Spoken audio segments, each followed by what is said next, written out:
अस्सलाम वालेकुम। Today we are going to review this mic. ये BME का माइक है। बेसिकली ये माइक गो टू है। अभी उनका लेटेस्ट माइक आया, इसके ऊपर डील लगी हुई है।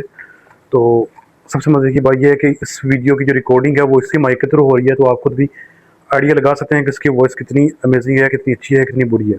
चलते हैं इसके रिव्यू की तरफ। इसके रिव्यू के अंदर मैं आपको दो चीज़ें शेयर करूँगा। एक इसकी पॉजिटिव चीज़ जो कि मुझे इसकी बहुत अच्छी लगी है, और दूसरी इसकी नेगेटिव चीज़ जो कि मुझे बहुत बुरी लगी है। इसकी पॉजिटिव चीज़ ये है कि इसके अंदर नॉइज़ कैंसलेशन बहुत अच्छी है। इवन कि अगर आप फ़ैन को ऑन करके फ़ैन के नीचे भी बैठ के रिकॉर्डिंग कर रहे हैं तो आपको जो फ़ैन है उसकी आवाज़ इसके अंदर बिल्कुल भी नहीं आएगी।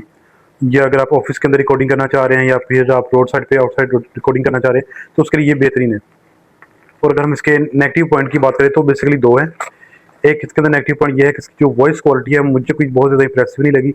लेकिन अगर आपने कोई नॉर्मल टिकटॉक बनानी है तो उसके लिए बेहतरीन है। और अगर तो आपने इसके साथ कोई पॉडकास्ट वगैरह रिकॉर्ड करना है तो उसके लिए बिल्कुल भी ये रिकमेंडेड नहीं है। दूसरा, इसकी जो बैटरी टाइमिंग है वो बहुत ही कम है। इवन कि ये केस के अंदर पड़ी पड़ी ही इसकी बैटरी टाइमिंग खत्म हो जाती है। थोड़ी देर पहले मैंने इसको 100 किया। 100 करने के बाद ये अप्रोक्सीमेटली 2 से 3 घंटे के बाद ये 36 पे हो गई है खुद से ही। और ये मैक्सिमम 1 से 2 दफ़ा चार्जिंग करता है। 2 दफ़ा भी बड़ी मुश्किल चार्जिंग करता है।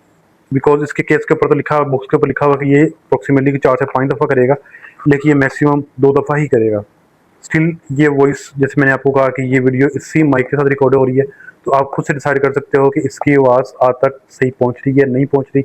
ये माइक आपको लेना है, नहीं लेना। Thank you so much.